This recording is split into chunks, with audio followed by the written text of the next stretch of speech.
Going on? Welcome to Totally Blitz Podcast. We in the Fight Club talking what was an insane night for fights. UFC 291, Poirier versus Gaethje 2 for the BMF.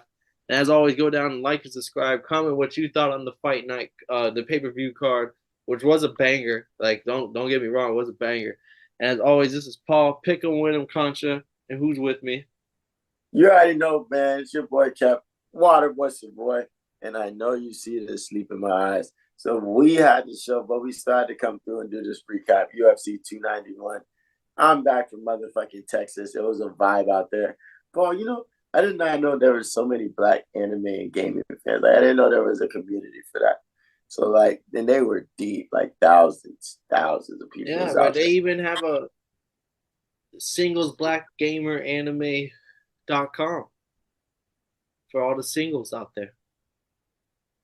Then if somebody don't turn off this light bulb that just running back on the side of my head. But nah, man, it's a vibe, man. So I enjoyed this card, but my ugly eyes did the meanest thing. I got my fucking time zones wrong. So by the time I tuned into this shit, it was like Derrick was just now going up. And I'm like, oh shit, main card just started. Let's go. And the next thing you know is Alex. And I was like, wait, what the fuck? And no, bro, it was a great card. I mean, sold out event, Salt Lake City, high altitude. It definitely looked like it played a part because people were getting finished left and right for Facts.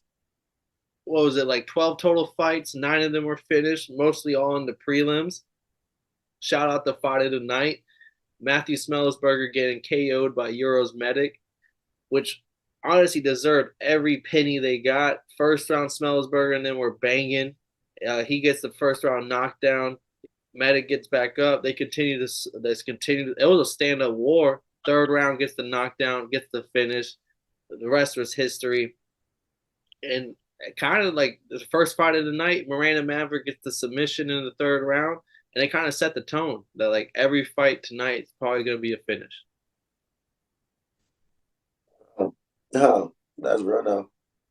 And then, honestly, I won't say the best submission of the night, but I'll give it the award of this. Like, this is why there's UFC talent. We have like Jake Matthews taking Darius Flowers. Darius Flowers' first fight in the UFC, and it showed that he probably didn't belong in the UFC. Jake Matthews kind of made it look easy the way he was picking him apart, and then he gets a second round submission, kind of dominating both sides of the ball type shit. So Jake Matthews continues to look good as he continues to roll in welterweight. Say, I'm gonna take your word for it, man. And then we jump it over to the main card. Gabriel Bonfim gets the first round submission over Trevin Giles. First minute and 13 seconds, gets the submission. Not much needed. He didn't throw much. He shot one takedown, got the takedown. 20 seconds later, locks in the guillotine choke. Fight over. Hey, man, that's the beauty for the Boffin brothers, man. They are legit like Mario and Luigi. We know who's Mario. It's That's tough. Gabriel Bonfim. Gabriel Bonfim is the legit. Well, I mean, not to discredit Ismail, but Ismail definitely is a top 15 fighter. Gabriel's shown that he looks like a world challenger. Nah, definitely, man. He's literally he's running through shit and wrecking everybody. Oh, that's his second or third submission in a row. Yeah, Second, we got second, two fights in the UFC, a total of a minute and like 40 seconds. nice. Making Both Bo submission finishes. putting Bo Nickel to shame. And then we had Kevin Holland get a submission over Michael Chiesa, where I was telling you and the whole world was saying Chiesa's one strong suit is the ground game, BJJ. And then Kevin Holland goes in there, not only dominates on the feet, but then says, as he's on the ground, fuck it, I'm just gonna show you that like I'm gonna lock up this little triangle, get this shit over with, chokes him out, and then it got a little spicy on the mic afterwards. Everyone knows Holland likes to talk his shit, and he was basically like, oh, he doesn't want to spar with people. Or you don't want to train with world class athletes. Well, that shit showed tonight. Well, maybe you should start training with world class athletes. I was like, damn, bro. It sounded like there was a little bit of beef between Holland and Chiesa that I didn't know about. But Holland continues to be a world beater at welterweight. He did say after this fight, if he can't fight for the BMF belt, only reason why he came to welterweight, then he's gonna move his ass right back up to 185 because he likes eating food, drinking beer, and fucking bitches. to have the sex to make weight. Niggas, that was dangerous. But yeah, I mean, Kevin Holland just showcased that he's a top 15 fighter. He's been one for a while now. And like, I mean, he's literally about to get ranked and then leave the division, which is interesting. But Kevin Holland is just a great, all-around great dude. People sleep on his BJJ and his ground game. Does he move back up in your eyes, or is that just him talking a little bit of shit?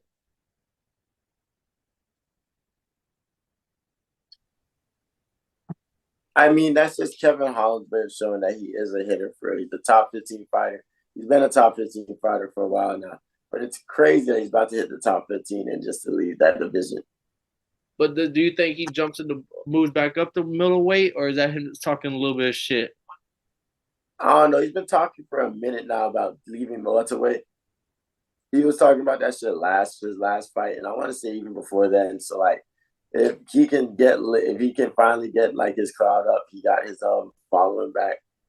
He can go to welterweight and do whatever the fuck he wants. All right. Well, after back-to-back first-round finishes with Kevin Holland and Gabriel Bonfim, then we had a third-round submission with 6 seconds left on the clock. We saw what was sitting at plus 4,000 odds, Bobby Green to get the submission of Tony Ferguson in the third round. I'm not going to say Tony Ferguson looked good because Bobby Green looked like his best performance ever. All his punches looked like they did damage. I want to say Tony Ferguson's chin is just barely holding up. Like, if he goes in there with somebody that has some power in his hands, it could get really ugly. The only highlight I had for Ferguson was the first round. He got a little knockdown. Maybe it was a little flash knockdown. His feet were under Bobby Green, but he threw a little left hand straight. It landed, knocked down Bobby Green. And that was the only thing, because I had Ferguson money line. I thought he could maybe squeeze out a submission, maybe, especially when he was rolling off his back. He tried to get some triangles a lot. None of them worked. Bobby Green looked like he was prepared for that. He looked like he was training, like, okay, this guy's going to try some shit off the back because I'm going to be on top of him. And he was definitely prepared for it. But, I mean, this is just the roller coaster of Tony Ferguson. I can't even say roller coaster at this point. It's all downhill right now. Like, roller coasters go up and down. Like, this has been, like, a straight fall. I think they said 2013 to 2019 or, like, 2013 to 2019, Tony Ferguson 12-0. And then since then, 0-6. And it's tragic. Our favorite, like one of our favorite, not our favorite fighters, but one of them fighters who he's just destroying his record at this point. Where like when the next generation looks at his numbers, they're like, oh, he had like 7 losses. And they all gonna age well because they're all hitters, right? But it's about that time. Like, you feel me? Like, we was wondering this when he first got kicked by Michael Chandler. And then when he lost to Nate Diaz, it wasn't bad. But he came in looking not terrible. He came in looking better than he did in those last 2 fights. But that still wasn't enough. Like, I don't know, man. Tony, he has that heart. He has that grit. And I feel like he didn't even tap out. I think they just, like, he choked unconscious. He was out. He tried kicking his feet and shit for a second. Yeah, kicking for blood, and he was 6 seconds away. Oh, that's crazy. But do you think he would have won the decision? No, but I was pulling for it. I was in there like, kick your legs, kick him, fucking Vegas robbery. Get Sal on the phone. He did get the knockdown in the first round. That's where everyone was giving Bobby Green the first round, and I was like, bro, according to MMA and boxing rules now, it's about knockdown. It's about damage. Yeah, so I mean, he wasn't looking good going towards the decision either. But I agree, maybe it is time to hang him up. You're 0-6, and Bobby Green is the guy that keeps the guys that aren't supposed to be in the top 15 out. And if we just watch Tony Ferguson, who was ranked in the top 15, he just gave Bobby Green a fucking top 15 number, bro. Which shouldn't be done. All right, that should never happen. But now Bobby Green's got it because Tony Ferguson was holding on to one. Tony Ferguson, at this point, who else is he going to fight? Like, who are you going to sign up to watch him fight Jared Gordon? Are you going to sign up to watch him fight these guys outside the top 15? Yeah, I mean, Tony can do what he does, man. But if I was him, I would just go ahead and take my gloves off, kid. It's about that time. Some people's bodies just catch up with him. He's been in the wars. He's gone through some shit, and he's done enough. The way Bobby's punches were hurting him, it's definitely time. It's like kind of like when Chuck Liddell second stint where everyone knew his time was up and he was just getting knocked out left and right. Like that's what Tony Ferguson, if he continues to stay, I think signing up for. But Same thing with Anderson Silva. I went like 0-7 before yeah, this. like you're signing up for nothing really, but other than a paycheck. Our next fight, we can't even get into the next fight without talking the drama that led into this next fight.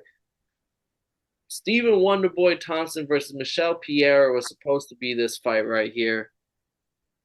Unfortunately, Michelle Pierre came in 3 pounds overweight. Wonderboy said he wasn't going to fight him. Fight gets called off. And now they're saying Wonderboy ain't even getting paid his show money from the UFC. The UFC is yet to pay him, even though he came in on weight and he should get his show money like everyone else has. But how do you feel about this, Kev? No, that's actually crazy. I didn't know that they was holding back my dog paper. Now that's a little fucked up because you can't control that. And I mean, you can say like, "Oh, you didn't take the fight. That's on you." Like you could have fought him, but I'm like, all right, you fight him. Anything can happen. Yeah, Wonder Boy's like 40 something. I mean, I think he did the smart decision and not fought, bro. But like the fact that they holding up his cash is kind of fucked up. And dude missed weight. Wonder Boy's never missed weight a day in his life. He said in his thank you in his he said in some in a post he made, he's never missed weight a day in his life. And there does have to be some type of accountability for missing weight, especially by 3 pounds. So like I'm on Wonder Boy's side about this low key. You know I'm all about the smoke. I had pitched an idea for missing weight, right? Let's say a fighter miss weights, Kev, and they have to give up 30. They already give up 30% of their purse. Let's say 30 or 40%, right? And they come into the fight deducted a point. Huh. And my logic behind this is the person fighting truly feels it because you can't. This is because the fight isn't just the fight; it's the making the weight, it's the camp, it's everything. So you already lost that part, but I think it also makes for more exciting fights because if someone's coming in on like I can't rely on the scorecard, like I'm already down a point, they're gonna come in bringing the action. Facts. And if you think about it, everything right now is mostly in the hands of the person who did make weight because they're like, okay, well, sometimes the money isn't enough. The 30% purse isn't enough. But if they know that I could easily win a decision, all you gotta do is win a round or two, I can get a decision. They're gonna take that fight every time. Oh, I don't care he's overweight. Like, oh, that should be an easy win for me. And the other person now is not in his control, but I bet you he would never sign up for a fight that he's down a point when the fight starts. Yeah, that's real shit. But now you kind of fucked. You already signed a contract. You're in for this fight now, and you didn't make weight, so like, there's nothing you can do. Now you have to fight. Better go out there and win. Mm-hmm.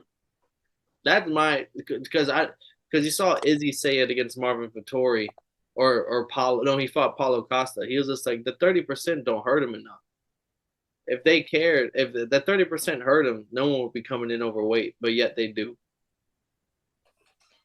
Yeah, because now that was me. 3 pounds doesn't even close. 3 pounds means like you knew a week out that you were not probably making weight, and you was just probably praying to the gods. Yeah, there should be some type of more accountability.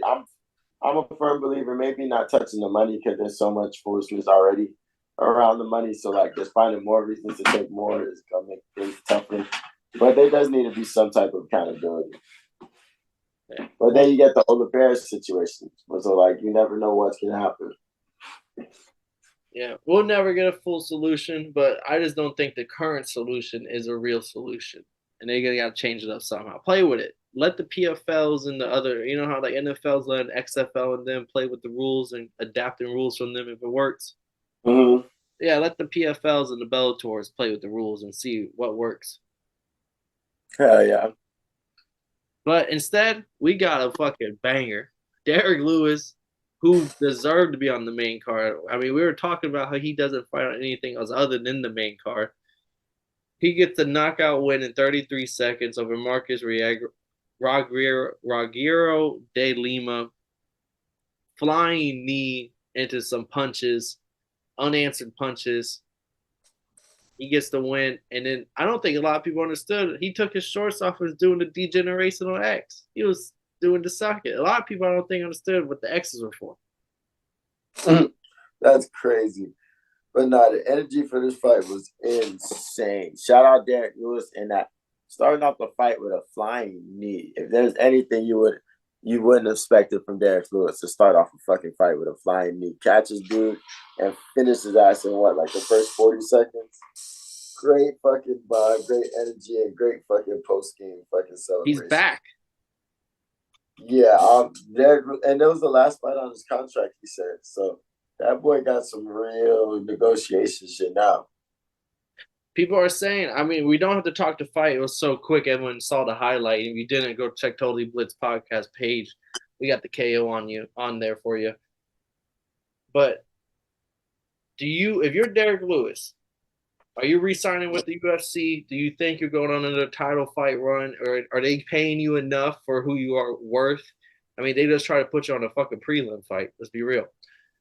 Or are you signing with the PFL for what they're saying could be a 7-figure number, and you could rematch Ngannou and give everybody what they missed the first fight? That's true. That's true. That's true. That's true. That's what people are saying right now. Since he's a free agent, like, should he re-sign? Does he actually go on? Like, does he believe he's gonna be on a title run? In my eyes, it's go get your bag at this point. Like, hey, if PFL's offering you big money, main event star status, and you could beat up some cans in your first 2 or 3 fights, and then you fight Francis Ngannou for the heavyweight belt, and you put on a fucking, and it's a, that shit's gonna sell a lot of tickets. Like, go get the bag, Derrick Lewis.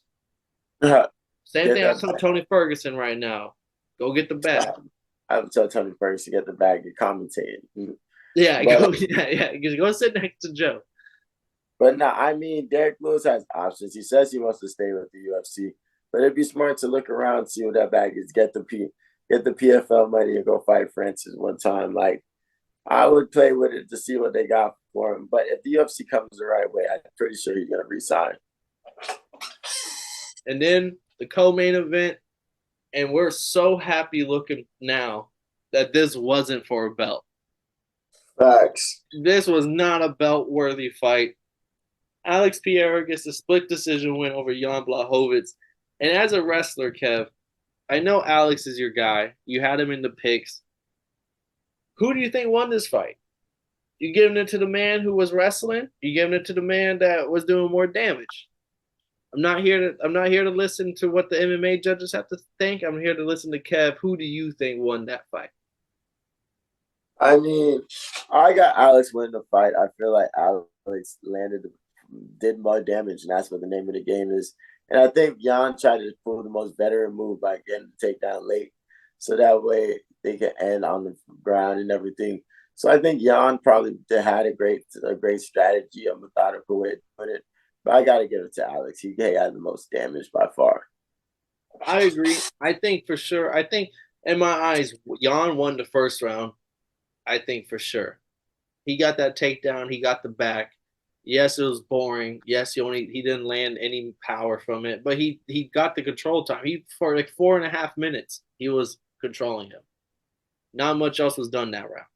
But round 2 and 3, where we saw Alex landing power shots that did damage and was hurting Jan, and then I felt like Jan was kind of having to shoot takedowns to keep the fight alive, because otherwise he would have kept getting pieced up. Kind of that all plays a role in judging in my eyes.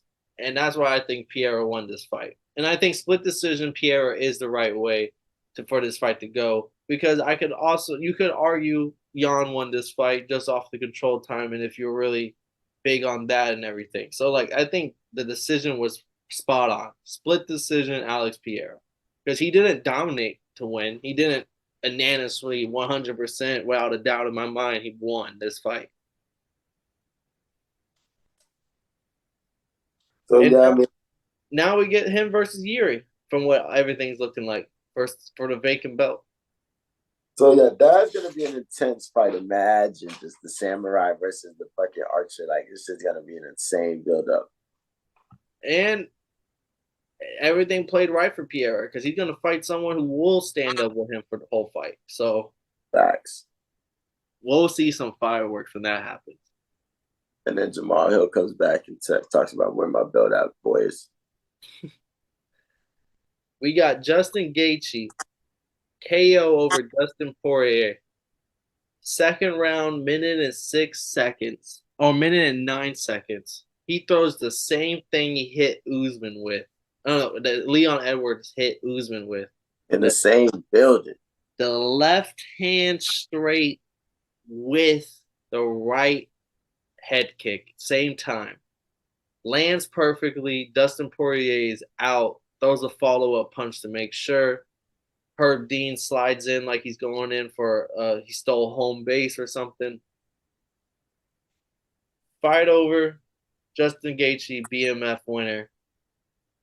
How were you feeling? Because I know how I was watching it. I just watched Crawford do greatness on boxing, and then I just watched one of the most insane right now KO of the year, in my opinion. Nah, that shit in front was of my eyes in a matter of 10 minutes or less.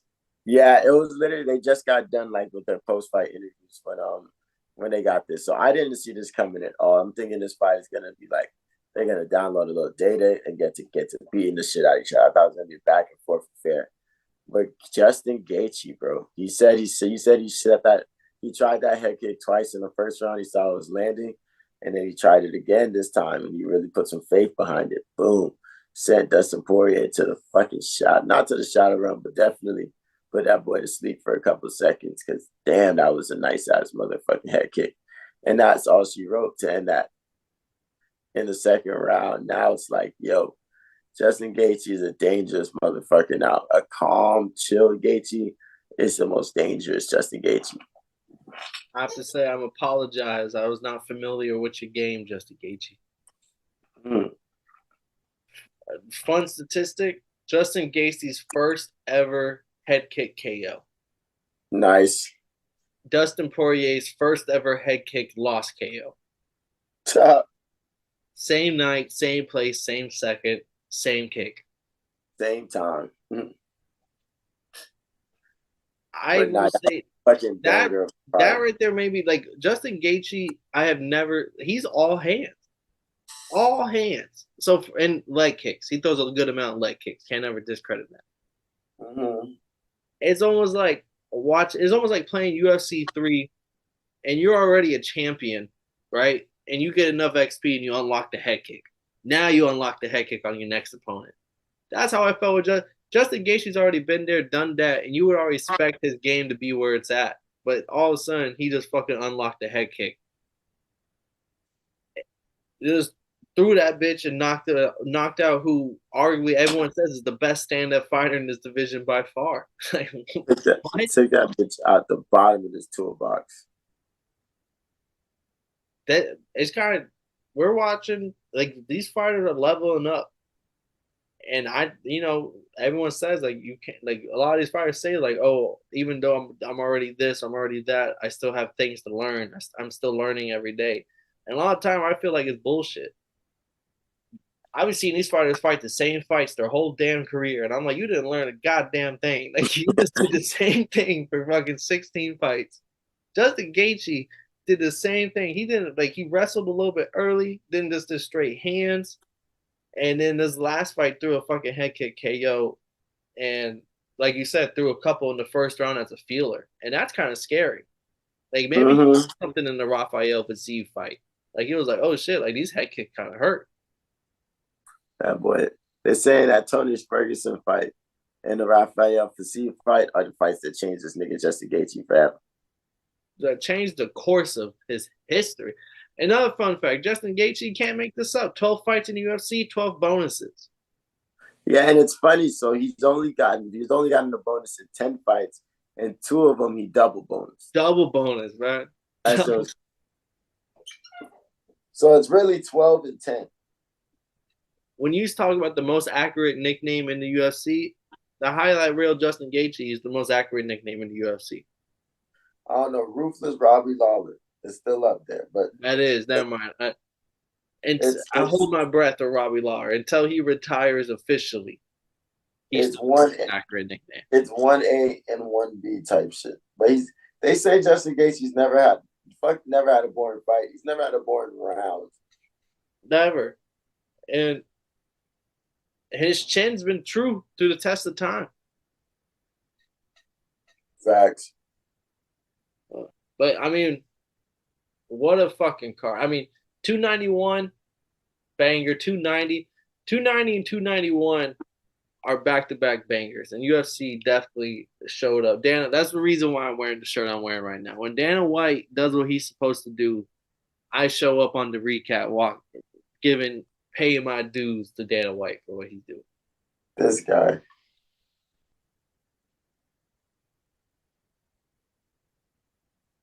But damn, alrighty, guys, we gotta get the fuck up out of here. It's been a late ass night. It's 11:33 at night. We are a few brewskis and bong rips in. As always, we had to talk that shit with y'all boys. This has been Totally Blitz Podcast. I'm Paul Picklewin of Concha. That's Kev, Street Fight Enthusiast. So boy, we broke down UFC 291, Gaethje, the current BMF champion, Alex Pereira, who looks to be the next title fight contender against Yuri. And if y'all didn't know, well, now y'all know, motherfuckers.